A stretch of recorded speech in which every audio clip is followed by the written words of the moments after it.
আমি আর গর্ত খনন করছিলাম।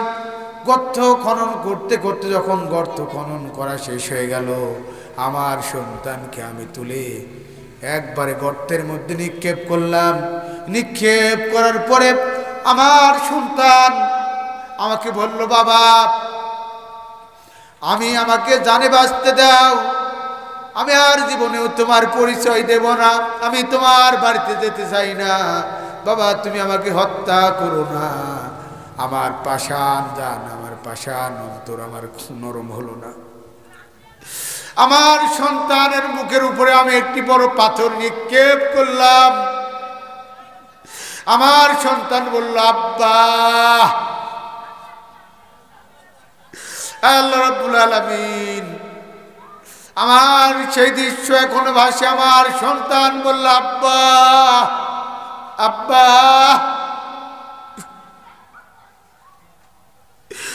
আমার ভাইরা, হযরত আব্দুল কালবি রাদিয়াল্লাহু আনহু রাসূল করিম সাল্লাল্লাহু আলাইহি ওয়াসাল্লামকে যখন এই ঘটনা বর্ণনা করছিলেন, ঘটনা শোনার পরে রাসূলের দাড়িগুলা চোখের পানিতে ভিজে ভরপুর হয়ে গেল। আব্দুল কালবি রাদিয়াল্লাহু আনহুর দাড়িগুলা চোখের পানিতে ভিজে গেল। আমার ভাই, কাপড়েরও ডুপ্লিকেট পাওয়া যায় না বাবাজি? এই কাঠেরও ডুপ্লিকেট পাওয়া যায়, এই মাইকেরও ডুপ্লিকেট পাওয়া যায়। আটা কিনবেন সেখানেও ডুপ্লিকেট পাওয়া যায়। ভেজাল আর ভেজাল। কি জন্য ভেজাল? ভেজাল হলো মহা অপরাধ। মিথ্যা কথা বলে, মিথ্যা কথা বলে, সত্য কথা বলে না, মিথ্যা কথা বলে। আমি বলি ভাইরা আমার, মিথ্যা যদি আল্লাহ জায়েজ করে দিত, মিথ্যা যদি আল্লাহ জায়েজ করে দিত, তাহলে সমাজের অবস্থা কি হতো বলেন তো? সমাজের অবস্থা কি হতো? আমি আপনার নামে ওই মরে গিয়ে মিথ্যা কথা বললাম, অমুক এই করছে, সেই করছে, হ্যান করছে, ত্যান করছে, আপনার অবস্থা কি হতো বলেন তো? জেনা যদি আল্লাহ জায়েজ করে দিত, এই সমাজে একটা বিশৃঙ্খল অবস্থা হয়ে যেত। সমাজে শৃঙ্খলা থাকতো?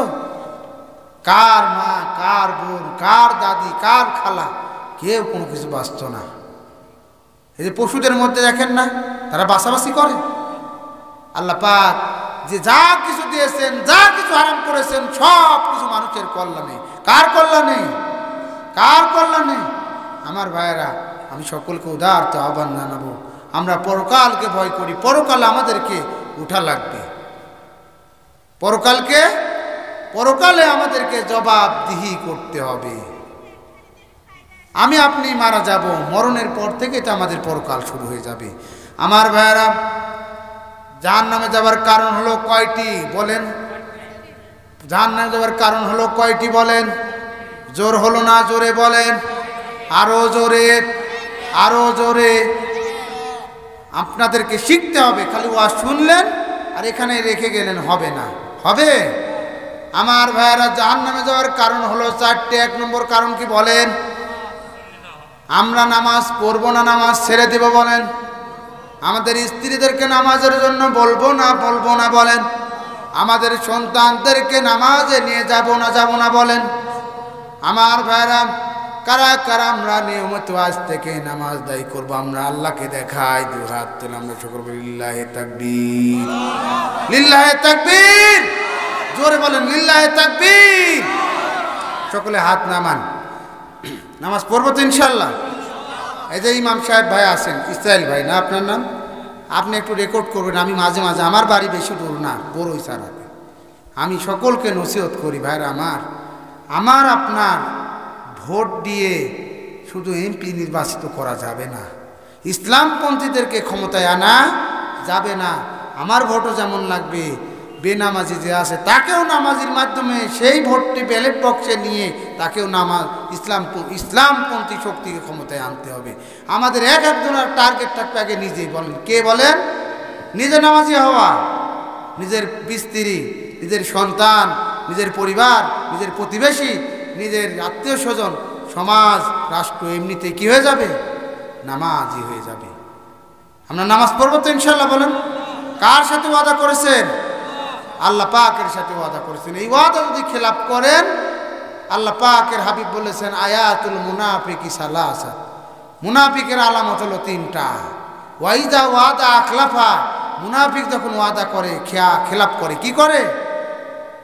ওয়াইদা তুমি না খানা, যখন মুনাফিকের নিকট যখন কোনো আমানত রাখা হয়, মুনাফিক আমানতের খেয়ানত করে। আপনার একটা আমানতও রাখলেন, আর ওয়াইদা হাদ্দাসা কাযাবা, মুনাফিক যখন কথা বলে কথায় কথায় মিথ্যা কথা বলে। আমাদেরকে নামাজি হতে হবে। জাহান্নাম থেকে বাঁচতে হলে কি করতে হবে? নামাজ পড়তে হবে। 2 নম্বর হলো মিসকিনদেরকে, অভাবীদেরকে খাদ্য দিতে হবে। বাড়ির আশেপাশে প্রতিবেশী আপনি খোঁজ খবর নেন, কার বাড়িতে খাবার নাই, তার বাড়িতে খাবার পৌঁছে দিন। কার লেখাপড়ার কোনো সরঞ্জাম নাই, বই কিনতে পারছে না, প্রাইভেট পড়তে পারছে না, তার খবর নেন, তাকে অর্থবিত্ত বিতরণ করুন। ভালো কাজ না মন্দ কাজ বলেন?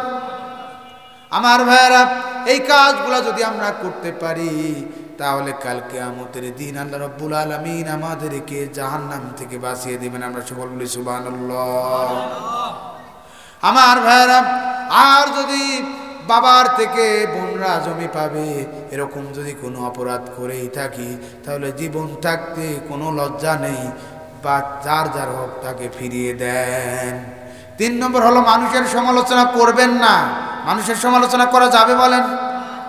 মানুষের সমালোচনা, আল্লাহ রাব্বুল আলামিনের হাবিব বলেন, যে ব্যক্তি কোনো মানুষের কোনো ভাইয়ের গোপন দোষ ত্রুটি গোপন রাখে, কিয়ামতের দিন আল্লাহ পাক ওই মানুষের, ওই বান্দার সমস্ত পাপগুলা গোপন করে দিবেন। আমরা সকলে বলি সুবহানাল্লাহ। ভালো কাজ না মন্দ কাজ বলেন? আমরা যদি কোনো মুসলমান মুমিন ভাইয়ের যদি পাপ কাজগুলি, মন্দ কাজগুলি যদি আমরা নিজের মধ্যে গোপন রাখি, কিয়ামতের দিন আল্লাহ রাব্বুল আলামিন আমার আপনার পাপগুলি এরকম উড্ডয়ন করে মানুষের সামনে আমাদের বেইজ্জতি করবেন না, মাফ করে দিবেন। কি করে দিবেন? মাফ করে দিবেন। আর 4 নম্বর কাজ হলো আমাদেরকে পরকালে বিশ্বাস করি, আমাদেরকে আল্লাহ রাব্বুল আলামিনকে বিশ্বাস করে আল্লাহ রাব্বুল আলামিনের আইন অনুযায়ী আমাদেরকে চলতে হবে। ভাই আমার, এই 4টি কাজ যদি আমরা করি তাহলে আমাদের জাহান্নামে যাওয়া লাগবে না। আমরা যদি নামাজি হয়ে যাই, আমরা যদি মিসকিনকে খাদ্য দেই, আমরা যদি মানুষের সমালোচনা না করি, আমরা যদি পরকালকে বিশ্বাস করি, আল্লাহকে হাজির নাজির যদি জানি, তাহলে আমাদের জান্নাত দিবেন কে? আমার ভাইরা, যে সমস্ত ভাইরা আমার গুনাহ করতে করতে হতাশ হয়ে গেছো, গুনাহ করতে করতে আর কোনো জায়গা নাই, নামাজ পড়ো না, সারা জীবন জিনা করেছো, সারা জীবন ব্যভিচার করেছো, সারা জীবন মানুষের হক নষ্ট করেছো, সারা জীবন আল্লাহ রাব্বুল আলামিনের বিরুদ্ধে, আল্লাহ রাব্বুল আলামিনের দ্বীনের বিরুদ্ধে ধর্ম নিরপেক্ষতাবাদীদের আন্দোলন করতে গিয়ে নিজের জীবনকে শেষ করে দিয়েছো। আল্লাহ পাক বলেন, কুল ইয়া ইবাদিয়াল্লাযীনা আসরাফু আলা আনফুসিহিম লা তাকনাতু মির রাহমাতিল্লাহ ইন্নাল্লাহা ইয়াগফিরুয যুনুবা জামিআ ইন্নাহু হুয়াল গফুরুর রহিম। আল্লাহ পাক বলেন, আল্লাহ পাক এখানে বলেছেন, হে মানুষেরা, কুলিয়া ইবাদিয়াল্লাযীনা আসরাফু, ও আমার বান্দারা, তোমরা কারা হতাশ হয়ে গেছো, গুনাহ করতে করতে গুনার পাহাড় বানিয়ে ফেলেছো। আল্লাহ পাক এই সমস্ত মানুষদেরকে ডেকে ডেকে বলছেন, আমরা কি বলতে পারি? আমরা কি বুকে হাত দিয়ে বলতে পারবো আমরা কেউ গুনাহগার না? আমরা কেউ বলতে পারবো? আমরা কেউ গুনাহ করি না, এই কথা কেউ বলতে পারবো? আমার ভাইরা, হতাশাগ্রস্ত গুনাহযুক্ত মানুষদেরকে আল্লাহ পাক ডেকে বলছেন, ইবাদিয়াল্লাযীনা আসরাফু আলা আনফুসিহিম, যারা নিজের নফসের উপর জুলুম করেছো, গুনাহ করতে করতে গুনার পাহাড় বানিয়ে ফেলেছো, লা তাকনাতু মির রাহমাতিল্লাহ, তোমরা আল্লাহ রাব্বুল আলামিনের রহমত থেকে নিরাশ হও না। ইন্নাল্লাহা ইয়াগফিরুয যুনুবা জামিআ ইন্নাহু হুয়াল গফুরুর রহিম। আল্লাহ রাব্বুল আলামিন বান্দা তোমার জীবনের সব গুনাহগুলো মাফ করে দেবেন। আমরা সকলে বলি সুবহানাল্লাহ। ভাই আপনার শক্তি নাই? আমরা একটু জোরে বলি সুবহানাল্লাহ। আমরা একটু জোরে পড়ে বলি সুবহানাল্লাহ। আমার ভাইয়েরা, আল্লাহ রাব্বুল আলামিনের হাবিব বলেন, কালিমাতানে হাবিবাতানে ইলার রহমান সাকিলাতান ফিল মিজান খফিফাতান আলাল লিসান সুবহানাল্লাহি ওয়া বিহামদিহি সুবহানাল্লাহিল আযীম। আল্লাহ পাকের হাবিব বলেন, ও সাহাবীরা, আমি কি তোমাদের কেমন একটি কালেমার সন্ধান দেব না, যে কালেমাটি, যে বাক্যটি আল্লাহ রাব্বুল আলামিনের কাছে অধিক সহজ, খুবই পছন্দনীয়, আর বলতেও খুব সহজ, আর পাল্লায় পরিপূর্ণ। সেই বাক্যটি হলো, আমরা সকলে পড়ি সুবহানাল্লাহি ওয়া বিহামদিহি সুবহানাল্লাহিল আযীম। আপনি চলছেন পড়েন সুবহানাল্লাহ, পড়তে বসছেন বলেন আলহামদুলিল্লাহ, আপনি চাকরি বাকরি করছেন আল্লাহু আকবার বলেন সুবহানাল্লাহি ওয়া বিহামদিহি সুবহানাল্লাহিল আযীম সুবহানাল্লাহি ওয়া বিহামদিহি সুবহানাল্লাহিল আযীম। আল্লাহ পাক বলেন, ও আমার বান্দারা, তোমরা নিরাশ হও না। বান্দা, তোমার গুনাহ যদি পার সমান হয়, আমার দয়া হলো আকাশ সমান। আমি আল্লাহ রাব্বুল আলামিন তোমার গুনাহ সব মাফ করে দেব। আমার ভাইরা, কি করতে হবে? আল্লাহর কাছে ফিরে আসতে হবে। আল্লাহ পাক কুরআনুল কারীমের মধ্যে বলেন, শুধু আমি তোমার জীবনের গুনাহ মাফই করে দেব না। নামাজ পড়ো নাই, তওবা করো, বলো আস্তাগফিরুল্লাহ। আমরা সকলে বলি আস্তাগফিরুল্লাহ, আস্তাগফিরুল্লাহ, আস্তাগফিরুল্লাহ, আস্তাগফিরুল্লাহ। আল্লাহ রাব্বুল আলামিন আমাদেরকে মাফ করে দাও, আমাদেরকে ক্ষমা করে দাও। আমরা নামাজ ছেড়ে দেব না। আমরা নামাজ ছেড়ে দেব বলেন? আমরা নামাজ ছেড়ে দেব না আল্লাহ। আমরা আর জেনা করব না, আমরা আর মিথ্যা কথা বলবো না, আমরা খাদ্য ভেজাল দেব না, আমরা ওজনে কম দেব না, আমরা সুদ খাবো না, ঘুষ খাবো না। আস্তাগফিরুল্লাহ। আমরা সকল বলি আস্তাগফিরুল্লাহ। আল্লাহ পাক বলেন, শুধু আমি তোমাদের জীবনের সব গুনাহ মাফই করে দেব না।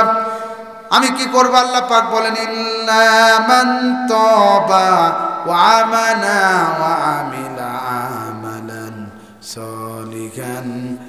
আল্লাহ পাক বলেন, আমি শুধু বান্দা, তুমি তওবা করলে তোমার গুনাহ শুধু মাফ করে দেব না, শুধু মাফই করে দেব না, তওবা করার পরে তুমি যদি ভালো ভালো আমল করো, তাহলে আমি আল্লাহ রাব্বুল আলামিন ইউবাদদিলুল্লাহু সাইয়্যাতু আল হাসানা, বান্দা তোমার সমস্ত গুনাহগুলা আমি আল্লাহ রাব্বুল আলামিন সব দ্বারা পরিপূর্ণ করে পরিবর্তন করে দেব। আমরা সকলে বলি সুবহানাল্লাহ। একটু সুবহানাল্লাহ জোরে বলেন না।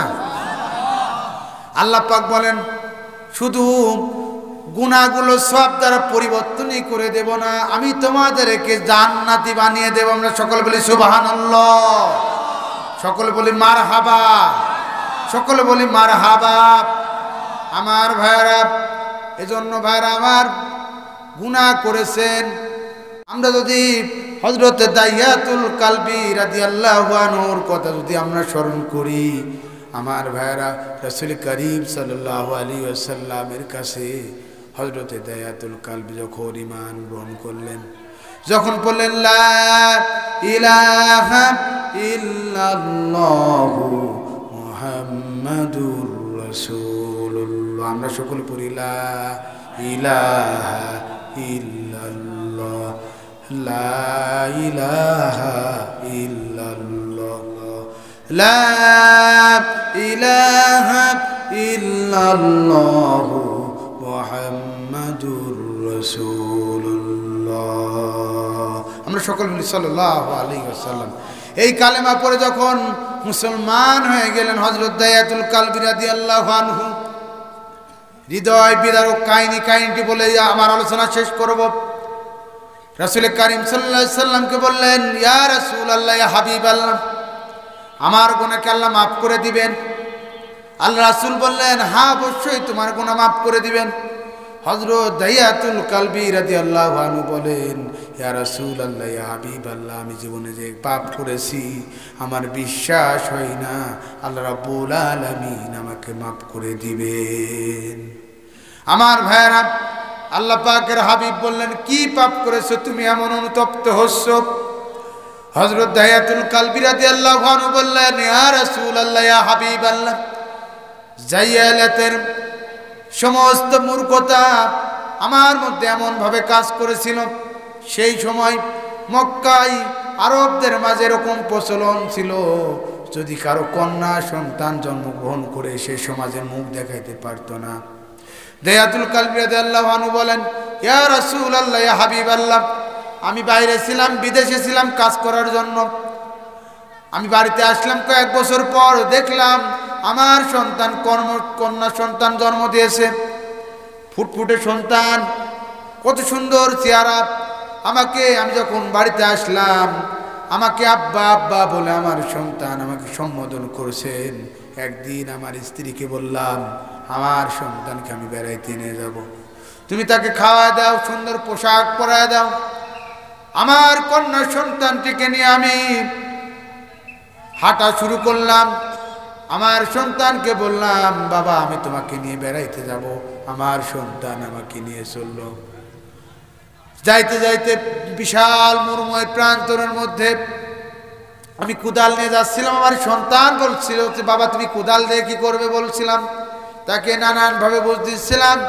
যখন মরুময় প্রান্তরের মধ্যে এই কুদাল দিয়ে যখন গর্ত আরম্ভ করলাম, গর্ত খোঁড়ার সময় আমার সন্তান, আমার কন্যা সন্তান আমাকে বারবার বলেছিল, আব্বু তুমি এই গর্ত করে কি করবে।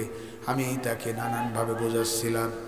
আমার গর্ত খনন করার সময় মাটিগুলা যখন আমার দাড়িতে এসে আমাকে যখন এই মাটিগুলা দাড়িতে লেগে গেল, আমার সন্তান খুব সুন্দর করে আমার দাড়ি থেকে মাটিগুলা সরে সরে দেরা দিল।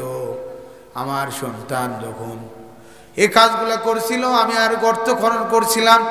গর্ত খনন করতে করতে যখন গর্ত খনন করা শেষ হয়ে গেল, আমার সন্তানকে আমি তুলে একবারে গর্তের মধ্যে নিক্ষেপ করলাম।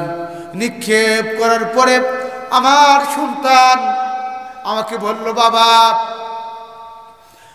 আমাকে জানে বাঁচতে দাও, আমি আর জীবনেও তোমার পরিচয় দেব না, আমি তোমার বাড়িতে যেতে চাই না, বাবা তুমি আমাকে হত্যা করো না। আমার পাষাণ জান, আমার পাষাণ অন্তর আমার নরম হলো না। আমার সন্তানের মুখের উপরে আমি একটি বড় পাথর নিক্ষেপ করলাম। আমার সন্তান বলল, আব্বা। আল্লাহ রাব্বুল আলামিন, আমার সেই দৃশ্য এখনো ভাসে। আমার সন্তান বলল, আব্বা আব্বা।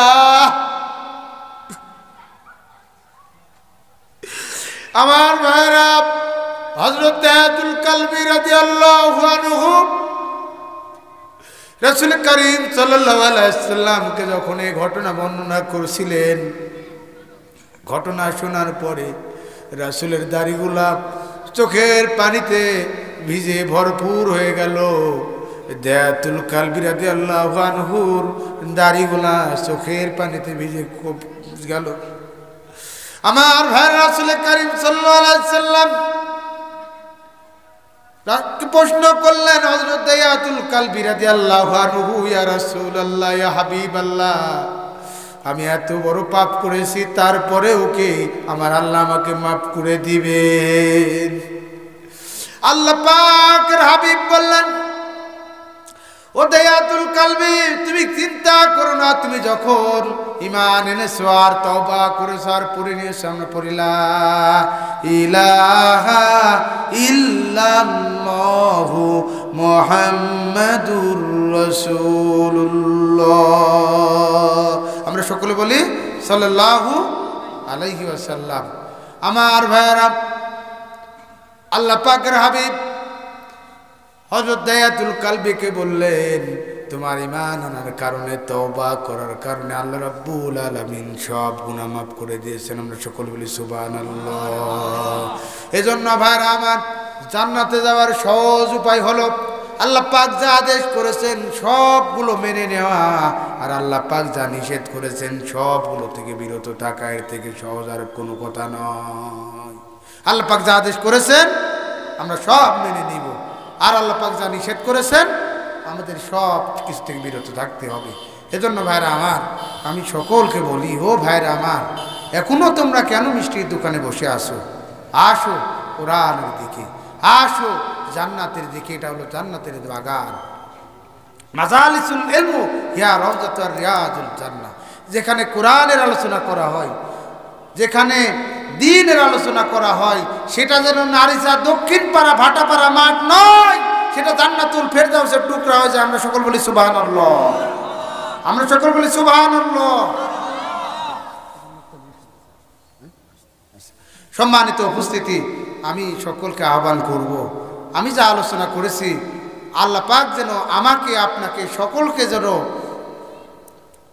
জানার এবং বুঝার এবং আমল করার তৌফিক দান করেন সকলে, আমিন। আল্লাহ পাক বলেন, ফামান তাবিয়া হুদায়া ফালা খাউফুন আলাইহিম ওয়ালা হুম ইয়াহজানুন।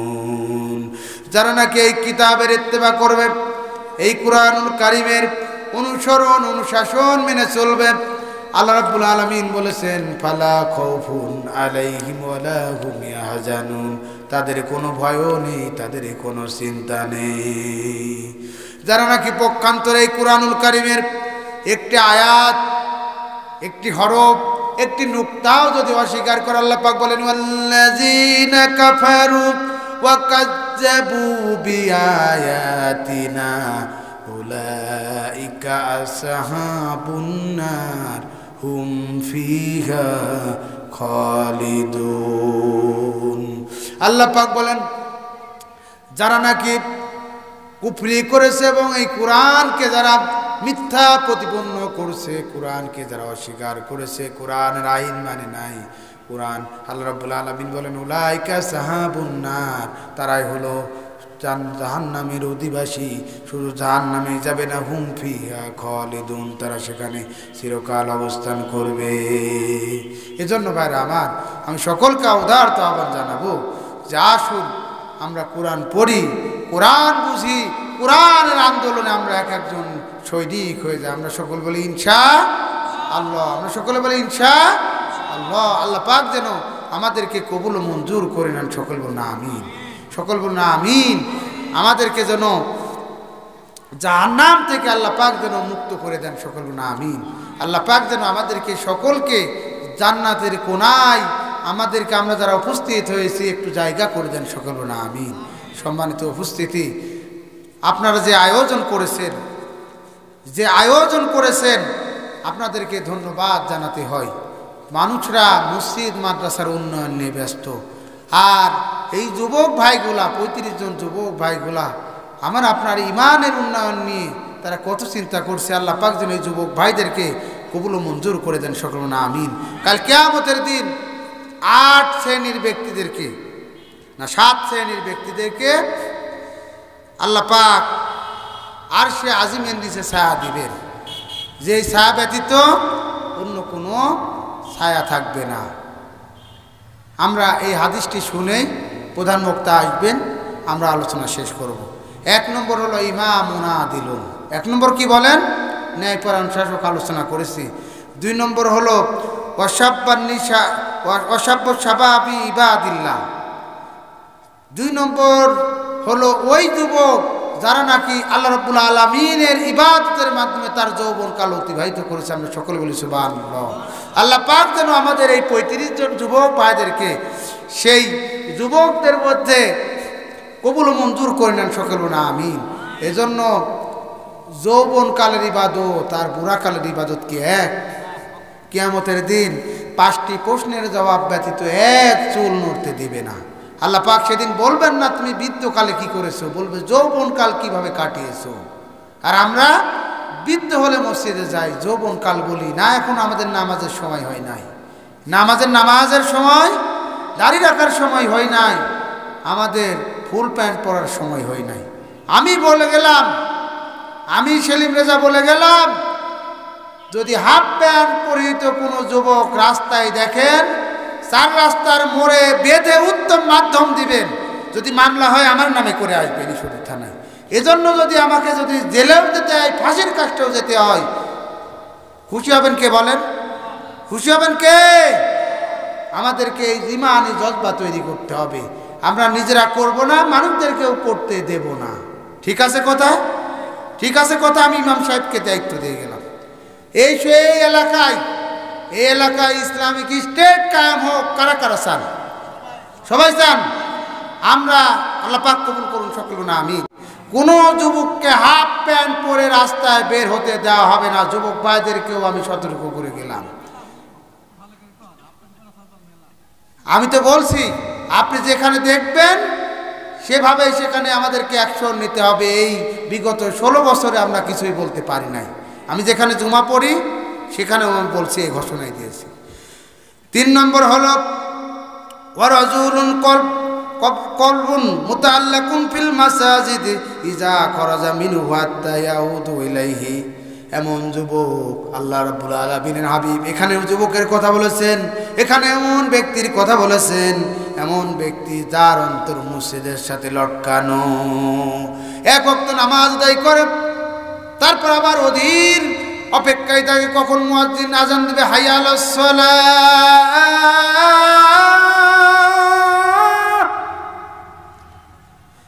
হাইয়া আলাস সালাহ।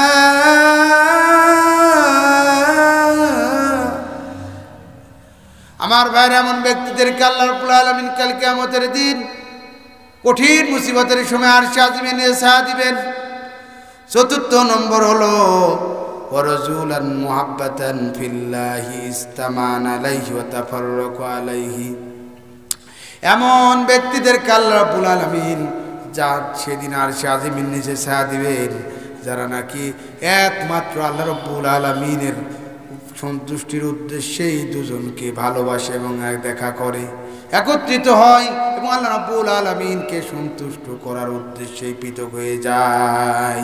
আমরা মসজিদে যাই কাকে সন্তুষ্ট করার জন্য বলেন তো? না মানুষকে সন্তুষ্ট করার জন্য? আমার ভাইরা, এটা হলো 4 নম্বর ব্যক্তি।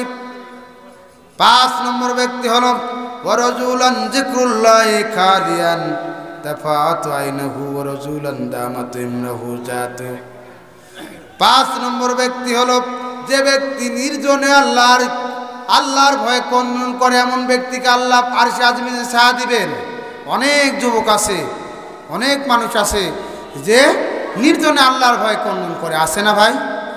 এই ধরনের ব্যক্তিদেরকে আল্লাহ রাব্বুল আলামিন আরশে আজিমে ছায়া দিবেন। 6 নম্বর হলো রাজুলান দাওয়াত ইমরাতুন জাতি হাসাবুন ওয়া জামালাত তাকুল ইন্না খাফুল্লাহ।